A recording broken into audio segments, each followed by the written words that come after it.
Hello, everybody, and welcome on into the starting nine. I am Martino Puccio. Alongside me is my co-host Mike Phillips, and our first ever guest is a big one. It's Pat Ragazzo of Athlon Sports. Pat, we're so happy to have you in on here. Obviously, know you big time because of Mets on SI and all your other great work. So, thanks for joining us on this. What are we on Monday? So, baseball season ending in the dog days of August. How's it been this year? I know you've been expanding coverage big time. Yeah, well, first of all, thanks so much for having me, you guys. It's a pleasure to be here and great to chop it up with you and catch up today on this Monday. And we are in the dog days of summer, and this season has been definitely a whirlwind for me with expanding my coverage, like you mentioned. And the Mets have obviously had a rough go of things in 2026, entering the season with high expectations and then totally floundering, of course, and being 13 games under 500. But yeah, I mean, I've been able to expand my coverage, go back to covering the Yankees as well, in addition to the Mets and all 30 teams in the league. So it's definitely been it's been a lot, but it's definitely been very rewarding at the same time. Yeah, absolutely. And speaking of kind of stumbling out of the gate, we'll just hop right into it with Mets topics. Bo Bichette, topic of a lot of conversation due to his contract and how it works. We've seen Bo make comments on the record like, I consider this a 3-year deal and all this sort of stuff. Obviously, PR, he's going to have to say it anyways. But obviously, with the looming CBA, Pat, the option is kick back in. He's playing really well since June 1st. The hitting has been much better. Obviously, also with the splits and not laboring at shortstop has been a big boost for him. The likelihood of Bo Bichette opting back in with the New York Mets for 2027, it's got to be pretty high at this point, right? I would say so. I would say that Bo Bichette seems like a lock to be a New York Met next season. I don't see him opting out of his deal, and there's a buyout attached to it. But he's not going to go and get after the first 2 months of the season he had and just his overall numbers. I know he's hit very well since the beginning of June, but just his overall numbers this season have been down, and like he's not going to make 42 million or more elsewhere. So I really don't see him opting out of this deal.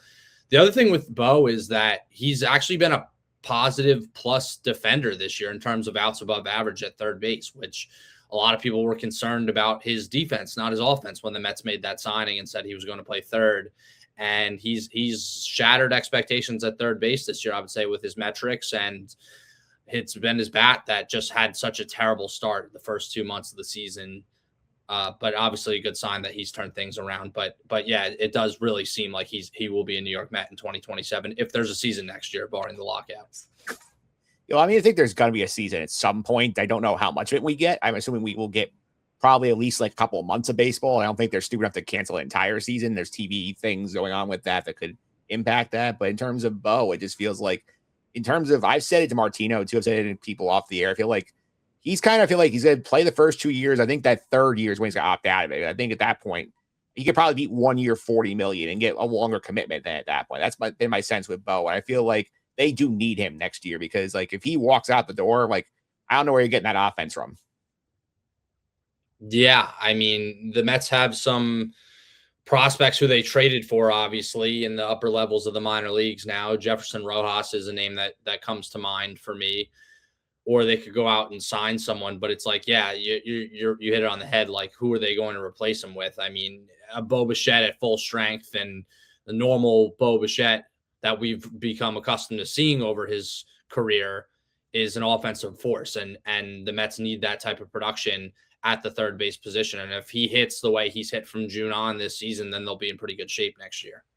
And maybe this is just a little bit of forward thinking. Is there that viewpoint from the Mets, and David Stearns has been hesitant to pay out some longer term contracts for players in their early 30s, which Bo will be at the end of these options. It depends on if he takes the third year. Do you see Stearns offering somewhere in like a 4 to 5 year range at one point to try and get Bo locked down at third, even though he's had an injury history? He's not as particularly mobile, but again, if he's at third base, it'll probably age him better over the years. I think that's obviously what the idea was for David. Do you think that's a possibility for him? Because again, I'm not sure Bo wants to keep on doing the circus of like going back into free agency every year or two with these opt-outs and try and find a home for the long term. That's interesting because I've actually never heard that be brought up, that could the Mets sign Bo Bichette to a contract extension? Well, extension or just like if he hits free Cap. agency again and say, hey, Bo, 4 to 5 years potentially. I don't know all the intricacies on the contract. He's eligible for an extension. Yeah. When looking at the way he's aged as a player, I wouldn't do it long term. He's had a ton of lower body injuries. His speed is really diminished over the years. And was this year an outlier or was it the start of a decline? So there's a lot of questions that need to be answered. So I don't think I'd invest in him long term as a player. And I don't know that David Stearns, especially with all the prospects that they have coming up in the system who play third base, I don't know that they're going to invest their long term future in Bo Bichette for a 4 to 5 year deal. But I mean, could they? Sure, but I don't necessarily see it happening, which is my opinion. Sure. Mike, any other final comments on Bichette before we move on over to another hot topic position? Yeah, I think it's more to the point Pat also made also about the prospects they have too, in terms of guys like Jefferson Rojas. You can see Sammy Stafora moved over there. Like they have, Ellie and Pena, Wandy asking down the road. I do feel like they may look at it as, hey, let's just take the high of Bo and kind of cash out before like the crash comes. Yeah, I think you're both entirely correct on it.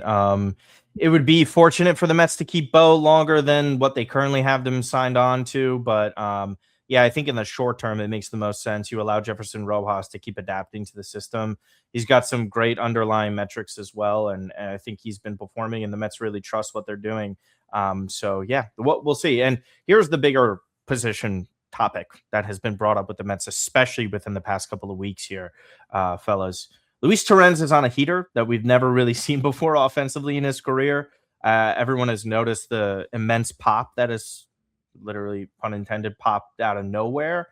Sustainable, doubtful. We know Torrens is primarily a great defensive catcher. Whatever he gives you on offense is a bit of a plus.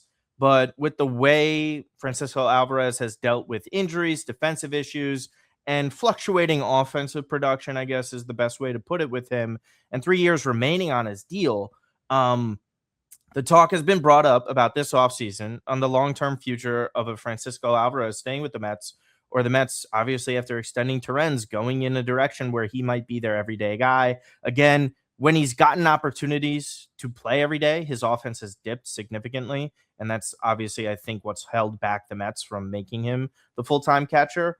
What are you kind of hearing? What do you think the Mets should kind of do with this? I personally speaking, Francisco Alvarez should be sent away. And it's not that I don't believe in his talent. I've seen enough in terms of injuries and lack of defensive progression on top of him chasing a lot of pitches up in the zone and bad at bats that, to me, I've seen enough of him in New York that it's probably time to move on. And there's definitely franchises out there that would jump on a catcher that's still relatively young and has 3 years of control. So what do you ultimately see happening there? I don't think the Mets will give up Alvarez unless they're blown away by an offer. And that's top of the system prospects that they'd be getting in return. And I don't necessarily think that they should get rid of a good thing. I mean, they have a solid tandem that most teams don't behind the dish with Alvarez and with Torrens. But the problem is, like you said, Alvarez's defense, not only has it not progressed, it's steadily declined over the years behind the plate. So yeah, I don't know that they're going to trade him, but I'd at least see them fielding calls on him in the offseason if there's some interested teams. I just think that they would have to, like at the deadline, because they fielded calls on Alvarez at the trade deadline too. Right. There was a number of teams that called about him. One of them was an AL contender as well, who called about Alvarez. They wound up getting another catcher, but yeah, the Mets were just asking for a lot for him, and I don't see that price coming down in the offseason, which is why I don't really see a deal happening. Yeah, I think the challenge at Alvarez is like everybody. I think a lot of the discourse online with Alvarez has been, okay, like you have a catcher who can hit. Like that's something that you should be holding on to. He's only 24 and could get better. But I think the problem is like, the whole thing that Alvarez cannot be his OPS starts the 7. That's why he needs to be playing every day. As you said, like the defense has regressed. He's not throwing out runners. His best skill was pitch framing, which kind of gets neutered a bit by the ABS system. And like, I know in terms of like Torrens, like if you go by WAR, I know some people don't believe WAR is accurate in terms of ways. Like Francisco Alvarez's WAR on the years, I think is 0.4 according to Baseball Reference, and Torrens is over 2. It goes to like they've been like in terms of just factoring in the defense, like Torrens is 4 times more valuable than Alvarez has. So like you wonder at some point, like, do you consider like arranging where like the rest of this year, like Torrens is catching 4 days a week, Alvarez catches 2, and DH is the rest, trying to get his bat more in shape. Torrens has earned an opportunity to go somewhere and be an everyday catcher. I think he would be a starting catcher on most teams in the league. And after next year's contract's up, he probably will go somewhere. And if it's not the Mets giving him an opportunity, then it'll be some other team signing him to be their everyday catcher. I think that's how it's probably going to go. Alvarez has all that potential. I mean, he was the top prospect in the system, top 100 prospect in baseball 4 or 5 years ago, and he was untouchable and hit 25 home runs his rookie year. But it's like you guys mentioned, it's been injuries that have really killed Alvarez over the last couple of years. Hand injuries, thumb injuries, a number of, obviously, injuries to that hand and wrist area. Right. So yeah, it's really a tough one with Alvarez. Torrens does seem like the more valuable player in terms of WAR, obviously, and defense, which is highly valued at the catching position, obviously. But yeah, I don't know. I'm still not ready to give up on Alvarez, I guess, with all the potential he has. Especially as a hitter. They're probably gonna have a new catching coach next season. They're gonna have an entire new coaching staff most likely. So yeah, maybe bring in somebody who could help Alvarez improve his defense next year. Well, that's the other thing too. We were just talking about the prospects in the pipeline for Bo Bichette potentially in the future. There's Jefferson Rojas and other guys. Isn't necessarily a catcher in the Mets system that has been ascending. I know Chris Suero is one of those guys that has played multiple positions, kind of stagnated a little bit this season. And again, Kevin Parada is probably just never going to play for the New York Mets. I know he's had a couple of purple patches, in the minor leagues this season. But really, I think that's the kind of issue. But what if there's somebody like on the market, as you mentioned, like they're demanding, some big return for this? There's an AL team again that wants to come back around, and we see how weak the American League is. Someone wants to go in, have a surplus of pitching. The Mets might want controllable pitching they could plug and put into their rotation next year, and maybe go after a Jefferson free agency this offseason. I feel like that could be something that David Stearns could be flexible with. But as you mentioned, he's holding out for a relatively high price, and I get it because of Alvarez's age. I think that's probably the most intoxicating thing for all these franchises, because there's power there. It's legit. He just hasn't been able to be consistent enough. And maybe other teams will, as we know in Major League Baseball, will hop on something like that to try and fix him, I guess. So as you mentioned with the coaching staff here, Pat, too, Andy Green has come in. He's stabilized the season as best he could. Like, obviously, they're not going to make the playoffs. It'd be a historic run. We see all the time, if you check the standings, it's less than 1% to make it. So there's no miracle Mets play in here. But we've seen plenty from Andy Green this season that makes it kind of clear that the Mets should be heading in the direction of getting an experienced manager in here for next season. Obviously, from going to Buck Showalter over to Carlos Mendoza, the transition was not the greatest. I mean, obviously, the Mets got super hot, made the playoffs in 2024, but then this year wasn't just about Carlos Mendoza. It was that long decline since the middle of June in 2025, where he couldn't seem to stop the bleeding during certain losing streaks, where it wasn't just, the Mets are on one bad streak. There were multiple losing streaks in that. The starting pitching wasn't necessarily the same. Bullpen management, you could argue whose fault it is either way and how you cut it down the middle. What are you kind of hearing about this? Because funnily enough, the names that we've heard so far have been Carlos Beltran. Albert Pujols tossed his hat into the ring for this. Those would be 2 rookie managers if you don't really count Carlos Beltran's 48 hours. What are you hearing? Where do you think the Mets are going to go with this? I think the sexiest name above all is Alex Cora. Well, I think it's early. I think that's there's really not much movement there so far. Andy Green wants to go back to his role in the front office, heading player development, to be around his family and not be on the road for 162 game season and playoffs. And for the longest time, I heard that Andy Green was going to be the one to take over if Mendoza got fired. And that's exactly what happened. But the surprise to me is that he doesn't want to be manager beyond this year, which is what he's told the Mets numerous times. So that's really what I'm hearing. And obviously the Phillies wanting Alex Cora still, even though Don Mattingly's turned them around. I mean, they're red hot. They've won 9 in a row now. And if they make a run in the playoffs, who knows? But it seems like the Phillies there's a chance that they still could hire Alex Cora. But I think the Mets need to go hard for Cora. I think you can't mess around this time with how much instability you've had at the manager's chair for years now. And they need to go be very aggressive for Alex Cora to bring in an experienced manager. They need an experienced manager this time around. And I don't really love the idea of Carlos Beltran taking over or Albert Pujols or anyone with a lack of experience. I think they need to go Cora, or they need to go somebody who has experience. In the big markets too. I mean, the success in Boston, he's played in New York as well. Yeah, exactly. So, I think that's where things stand right now with the managerial search. I think that it's still just a little bit early.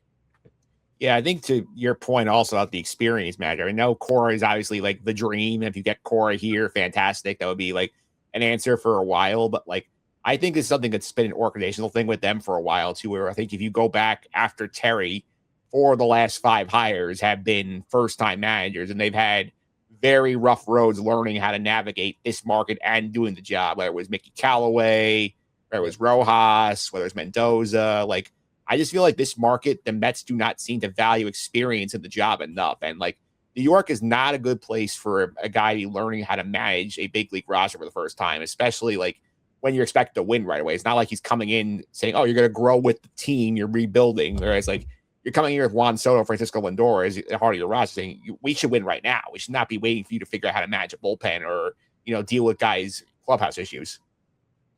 Yeah, or not be able to hold things together when things are going off the tracks at certain points in an up and down baseball season. Yeah, it's interesting. I know you're citing Wilpon era hires, to be fair. So I would at least like to go off of the Cohen regime if you can. I believe they kept Rojas in for the first go around, and then they tried getting Beltran. Obviously, that backfired.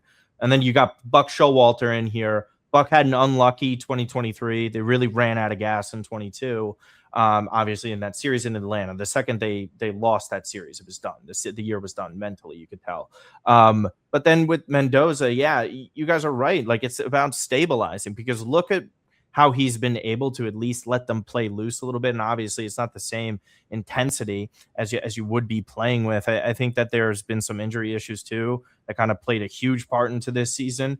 But you're right. I don't think there's any other. What choice does David Stearns have is the real thing at the end of the day. Like, how can you convince anybody of hiring a rookie manager in the situation where you've had a top 3 payroll or top 2 payroll Major League Baseball for back-to-back years and you've missed the playoffs?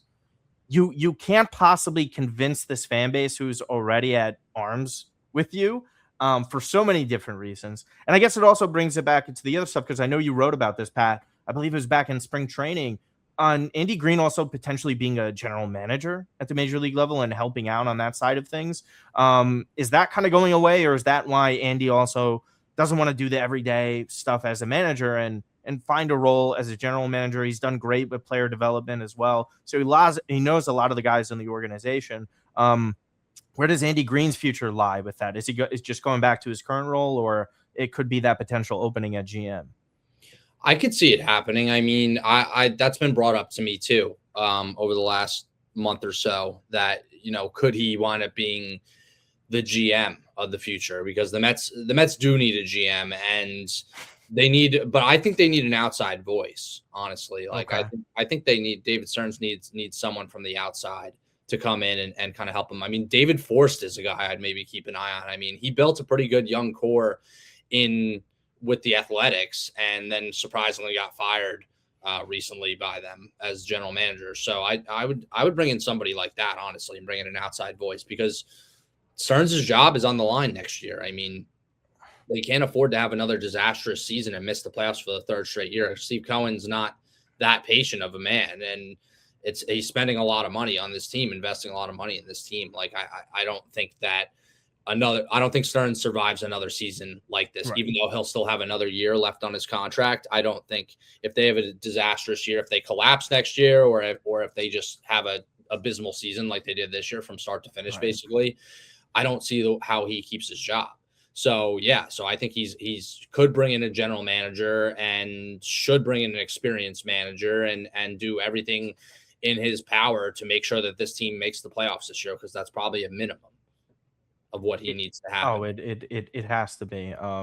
Even with, like, I've cited like Theo Epstein's first 3 years with the Chicago Cubs. They were abysmal. And I know it's a different situation when you turn around and take it over from the spot that David was in. The Mets, you talk about like that sustainability. Look at all the types of GMs and presidents that they've had come in since the second Cohen took over. He had no choice but to get rid of Porter. And then Zach Scott was a disaster, so he had to get rid of him initially as well. And then Billy Epler came in, and we all know what happened there. And then it's David Stearns. So it's a crazy situation. I think the only thing that's afforded him a little bit of time is the player development seems to be very strong so far.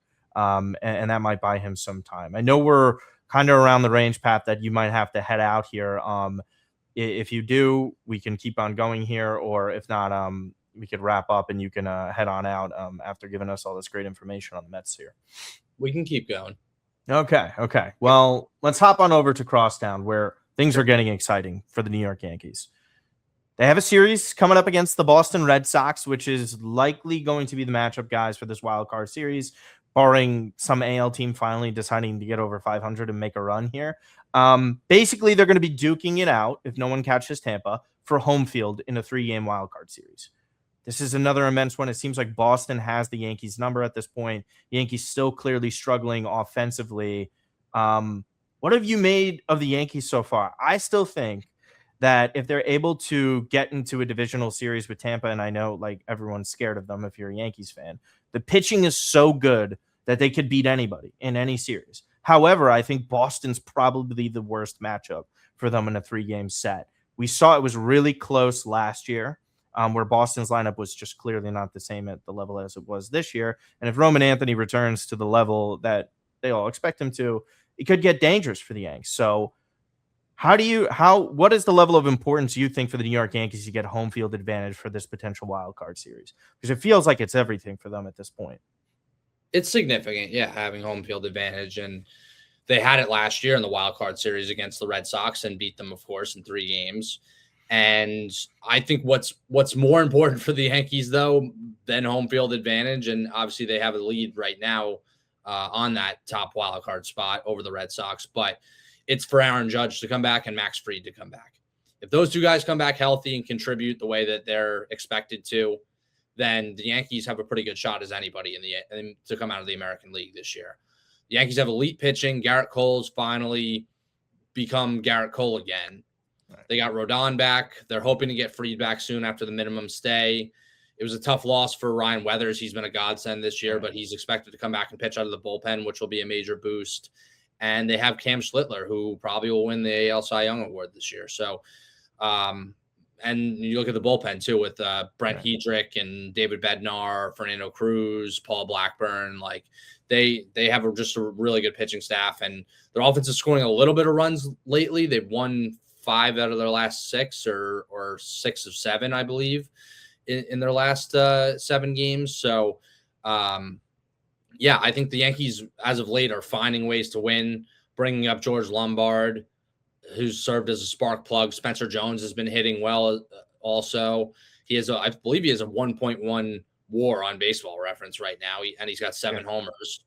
And they're getting some contributions from the young guys. Luis Garcia Jr. seems like he's starting to hit a little bit. Ben Rice is starting to come out of his slump, and they got Bellinger back, and Grisham came out of his slump as well. So I think it's just, continuing to play a good brand of baseball, and it's going to be a tough series against the Red Sox, who have had their number. And don't forget, the Red Sox turned their season around this year against the Yankees by sweeping them at Fenway in June. So that should be a good series. And yeah, as far as home field advantage goes, it is important for the Yankees. It would be tough if they were to lose that top wild card spot down the stretch.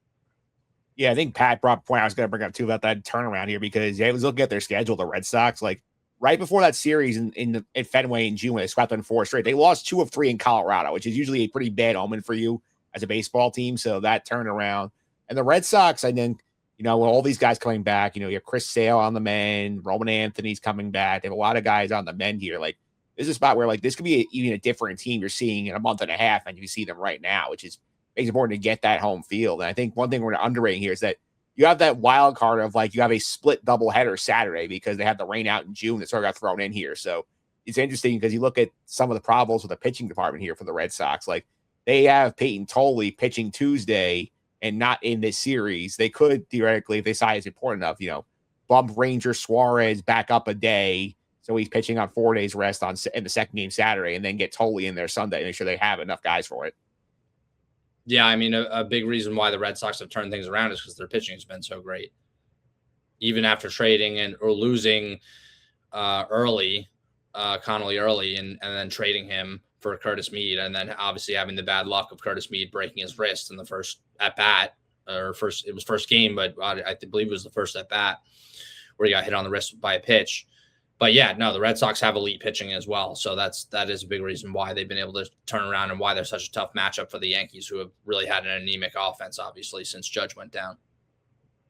Yeah. And speaking of one of those players returning, Bellinger being back for them is huge. He's just been so immense, and with his defensive versatility for the team as well. And outside of like Ben Rice and Judge, obviously, this is the most consistent hitter that they've had for the past year and a half too. So to get him back is a huge boost. Interesting to see what they might do with him defensively, especially if Spencer Jones keeps hitting, because you have to keep him in the lineup. What do you make of that? I think that the Judge thing is entirely him being the DH. I don't think that if Judge comes back, you put him out in the outfield. They're just, everything you hear and read and see about this situation is that this guy is not, if he does return, it's not going to come back 100%. And I don't think the Yankees can risk any sort of physical, ailment that could occur in the outfield. With Bellinger back now, I think this could completely kind of transform them during this home stretch here of the final month. It's a good point. It's a very good point that Judge, what if he dives for a ball and re-injures himself? Like, there's a lot of risk of putting him back in the outfield once he comes back. And he's going to need DH at bats. But then there's a logjam there with Luis Garcia Jr., Ben Rice, and Aaron Judge rotating between first base and DH, with the exception of Judge. Obviously he's not a first baseman, but Garcia Jr. and Ben Rice will be the first baseman and the DH, and Paul Goldschmidt plays against lefties. And Paul Goldschmidt's a bench player at this point in his career, obviously, as we've seen that hard slump he had not too long ago either. Despite the hot start he had to the season. So, yeah, I mean, it would be smart of the Yankees to DH Judge, especially since it seems like Stanton's out for the season now with his latest setback and latest calf strain. I believe it's the 3rd calf strain he suffered this year since April, which is crazy. But, yeah, I mean, I don't like the logjam of, having to DH Judge and then having to pick either Ben Rice or Luis Garcia at first base. They probably would choose Ben Rice. And Luis Garcia Jr. has experience at second base, but he's one of the worst defensive second basemen in the league. I believe he had like -17 outs above average or something last season he played second base. So he's become a breakout hitter since moving to first base. So you got to keep him there. And Ben Rice is obviously the weaker glove defensively at first and hasn't improved at that spot this year. So ideally he'd be the DH and Judge would play the outfield, but no, you did make a very fair point that Judge is going to have to see some time at DH, and then the Yankees, I guess it's a good problem for the Yankees because, having all that depth, and then you talk about it in the logjam, what are they going to do? And then someone winds up getting injured and then the whole plan gets foiled. So you never know in baseball.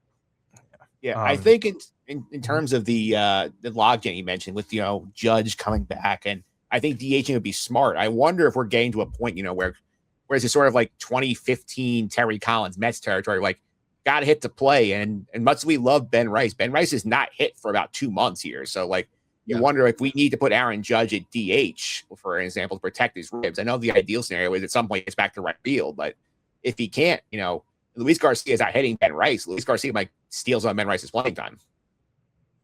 Yeah, he could. And it's hard to believe because Rice has 35, 36 home runs already. Yeah. It is kind of hard to believe, but yeah, I mean, if Garcia hits the way he did for the Nationals this year, then yeah, he could potentially steal some playing time from Ben Rice, and putting Ben Rice at catcher is not a solution, and that's not going to happen. So, and I don't think putting Luis Garcia at second base is the answer either. Yeah, I think Ben Rice in August is hitting a $140 along with 3 homers, 9 RBIs, and a .555 OPS, which is not good. Oof. Yeah, his second half numbers are very rough too. Yeah, I have him in fantasy baseball, so I'm well aware of Ben Rice's struggles. That's bad luck for you. Yep. Bad luck for another pitcher, Max Fried. With his IL stint here, and obviously you mentioned Ryan Weathers. We hope that both of them recover because this is. Guys, we've been watching New York baseball for quite some time. This is arguably the best Yankees pitching staff this century. They're just absolutely electric in what they're able to bring on a day-to-day basis. And as you mentioned, they need Max Fried. Had a huge start against the Red Sox in that wild card series last year. Obviously, didn't do as well against Toronto. He's had a bit of an up and down postseason career. Basically, guys, it's pretty cut and dry. The Yankees want to win the pennant and head to the World Series again. They need Max Fried, and they need him to be healthy come playoff time. Where do you think the Yankees can survive just even like a 3-game series? And the hopes that he does come back prior to the playoffs even starting. Like this is also kind of part of why it was a little shaky to give him 9 years, I believe, or whatever it was. It might have been 8 years on his free agency deal. He's had injury history in the past. It's a retroactive IL stint here. So what do you make of this for Max Fried and the Yankees? I mean, again, they've been hit with the injury bug for sure. But if it's one spot, I guess they can afford to lose a starting pitcher in. It's starting pitching. So what do you make of this injury for him? And what are you kind of hearing about it? Because it's a little tricky. It's a bone bruise in his elbow. Initially, and he I believe described it as like inflammation around it, like in the elbow. Yeah. It was very concerning because it's the same injury that kept him out for 2 months this season, right? So over 2 months. From mid-May to late July, he was out with the bone bruise in his left elbow, and now he's back on the injury list with a bone bruise in his left elbow. So when the Yankees first announced it, it seemed like his season would be over, but they're pretty optimistic that he's going to be able to come back after the minimum stay. He threw a 26-pitch bullpen on Saturday and felt good after, so he should be okay. The Yankees actually maybe got lucky here and dodged a bullet. And as long as they can get that inflammation under control, he should be able to come back. And Fried described it as his mechanics just have been out of whack all season. And it's going to be an off-season fix for him. But his mechanics being out of whack has kind of caused him to get the bone bruise and the inflammation in that elbow this season, which has hampered him, obviously. Yeah, I think the bigger concern with me in terms of the free injuries, not even just like, what he can do here. I think it goes back to the deadline where like we saw Brian Cashman just like, I think for the first time like a decade didn't add relief pitching at the deadline. He traded 3 guys away, and their rationale was sort of, okay, we have Max Fried coming back. We have Rodon coming back. We have Cole. We have Schlittler. Like, we're just going to take some of our starters and throw them in the bullpen to sort of fix our problems here because we didn't want to pay up for Mason Miller or Morejon, which I get because you didn't want to get up George Lombard, which is fair. But the strategy for that is problematic because we've seen pitching is not guaranteed to stay healthy. Now we're getting to the point, you can't put Will Warren in the bullpen yet. You still need him to start games. You can't do it for some of these other guys. And Clark Schmidt was supposed to be in that mix, and he got delayed. So you have very few reliable guys in your bullpen. You might end up burning them out in September just to get to October. And then you're sitting there in these 3-game series saying, what are you going to do if, like Paul Blackburn or Hedrick is like a dead arm? It's just like getting like rockets hit off of them. We'll see how the Yankees do here. I think this would just be an epic collapse. I think Major League Baseball in the postseason, we've repeated this, Pat, this is kind of wide open this year, especially where the Dodgers are at right now. Come postseason, the AL is very weak. the Yankees can't make it with this pitching staff. I think it would be devastating for the franchise to not get back in the Fall Classic, because that this team is just actually primed to actually win it this year. And they have a great opportunity to do so. So we'll kind of hop into the final three topics. Pat, if you have to jump at any moment, please let us know. If not, we'll just keep this thing rolling here. Shohei Ohtani and pitching. Mike has described this as very ego-driven this year for him because of potentially trying to get the Cy Young Award. Picked a very bad year. I believe the word I used was vanity project. Is the way I put it for the Dodgers. That's the term. Excuse me. Yeah. Was pitching brilliantly. We know the level of all-star caliber starting pitcher. Would never really throw him in that Cy Young conversation. Looked like it at the start of the year. Yep. Then injuries start to mount up again. Basically has been the biggest hindrance for him in his career have been the pitching injuries. We know the Dodgers obviously have had injury issues with Snell, Glasnow, but those are two pitchers that it's kind of known that they don't go deep into games and have that history. The best interest of the Los Angeles Dodgers is to make sure Shohei doesn't pitch again. Is that true, Pat? I think if he's healthy, he's going to pitch. I mean, he's had the knee issue this year and the biceps issue, and that's why he hasn't pitched in a while. But I believe he faced Will Smith in a live BP the other day, and Dave Roberts said that he could pitch as early as next week. He might be back in the game pitching. So I think the plan is for the Dodgers to utilize him as a starter as long as he's healthy enough. And could it be risky? Yes. So do they need him, and do they need him as a hitter? Absolutely. And they need him as a hitter more than they need him as a starter, most likely. And they've been able to prevail without him, even though they haven't played that good of baseball in the last couple months. Really been around a 500 team in the past month and a half or so, I believe. And yeah, I think that's my take though, is in the best interest of the Dodgers that he doesn't pitch again this season. I'm not so sure, because now they have injuries to Robleski, and Glasnow's just coming back from injury. And, if, like I said, if he's healthy, I think he'll pitch, and they'll probably need him down the stretch to pitch. Yeah, the way I look at it is in terms of they have, if you could build the playoff rotation, and they have no worries losing that division right now, the Diamondbacks. Diamondbacks are not good enough to catch them. You could, assuming Glasnow's off the IL healthy, you could build a playoff rotation of Skubal, Yamamoto, Snell, Glasnow, not even need to touch Ohtani. And I think the issue is you need Ohtani hitting. Ohtani's hitting numbers are down this year compared to what he's been. Still very good, but considering you have other guys on lineup, like Will Smith's been hurt, Mookie Betts has not been the same guy. I don't think you can risking him, hurting himself pitching or not being as effective a hitter because he's tiring himself out pitching. And to me, I think it goes back to this. My conspiracy theory on this is sort of that they want to help him win the third straight MVP, and he actually is a legitimate threat to get it against Pete Crow Armstrong at the Cubs, who I know John Heyman's complaining that WAR is overrated for center fielders defensively, but he's been a very good player this year, and he legitimately could steal the award. So this could be a little of the Dodgers saying, hey, we get him back on the mound, remind the voters, hey, guys, he can pitch. He's great when he pitches. So it feels to me, they're prioritizing getting Shohei the MVP more than what's in the best interest of that team as a whole.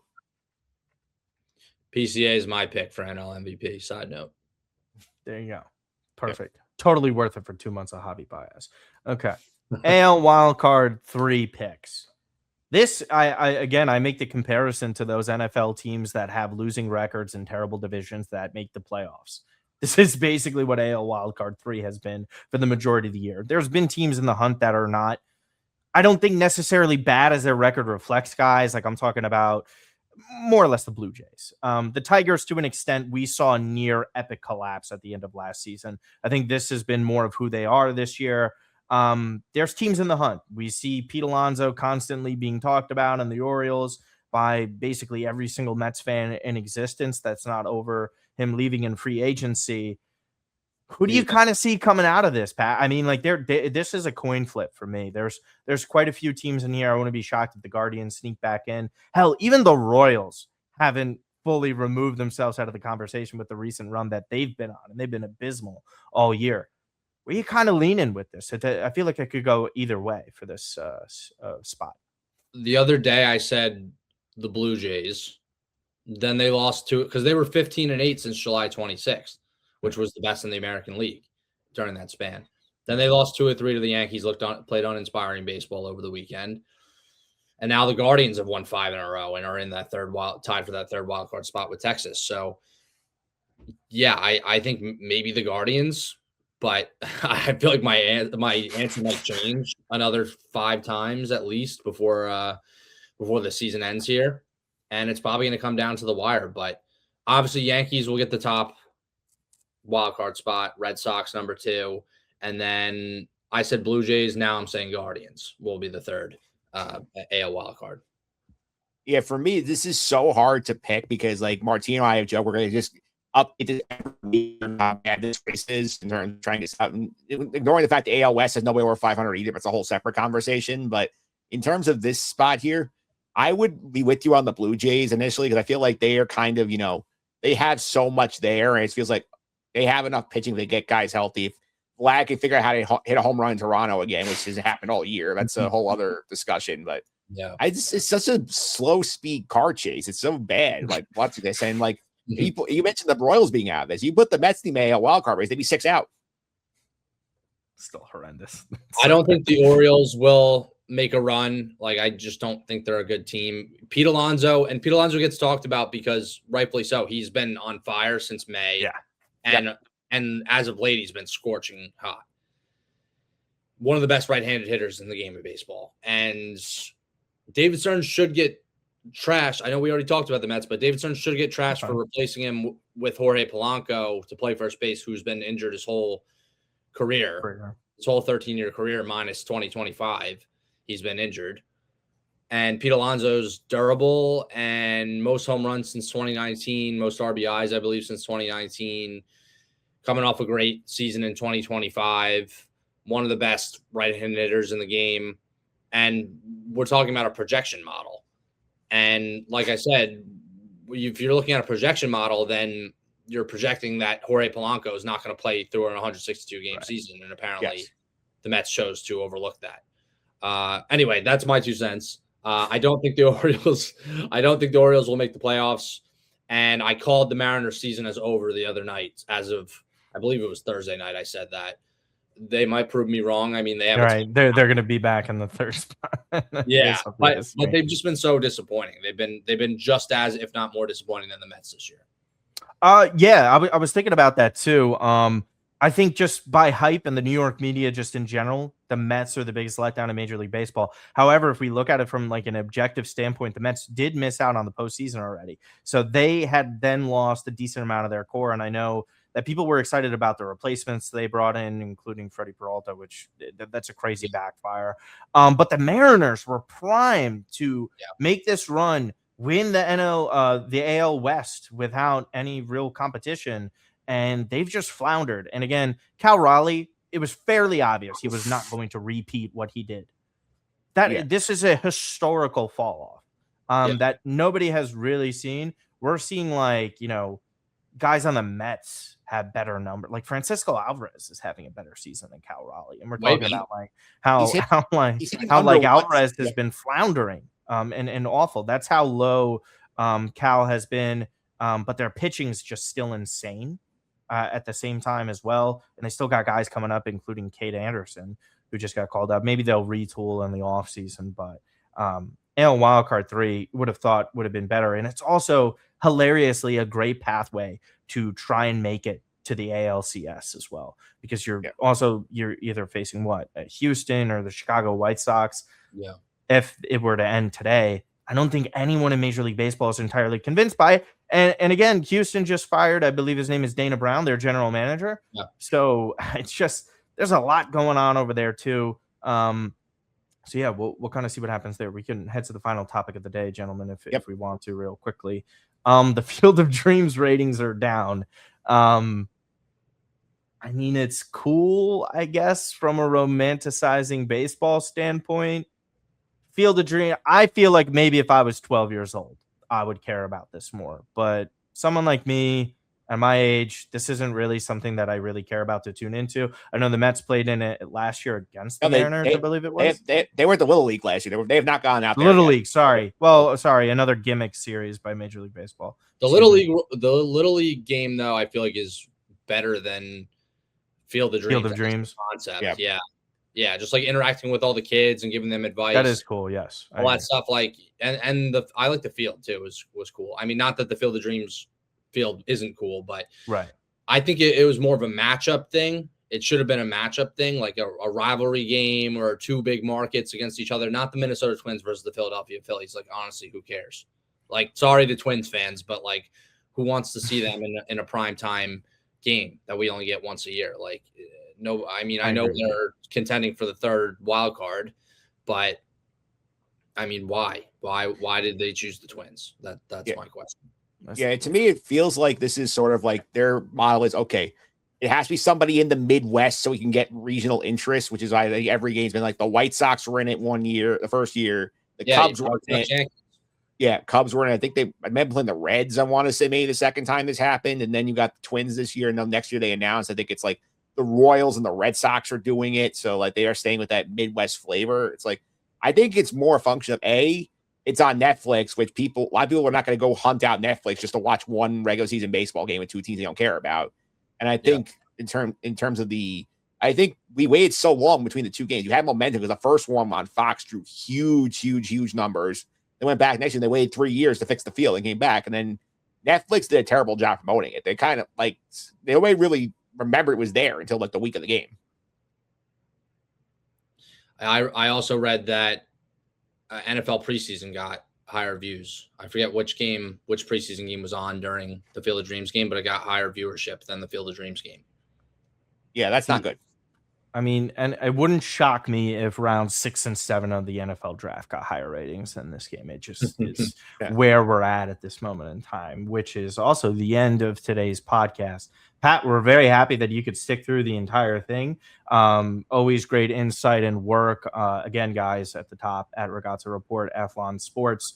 Anything else that you have exciting coming in the pipeline for the final month of the season and going into, this offseason, which will be very chaotic for multiple reasons, regardless of the New York Mets, which is just the status quo anyways with these guys. Just let everybody know more about your work and all that kind of stuff.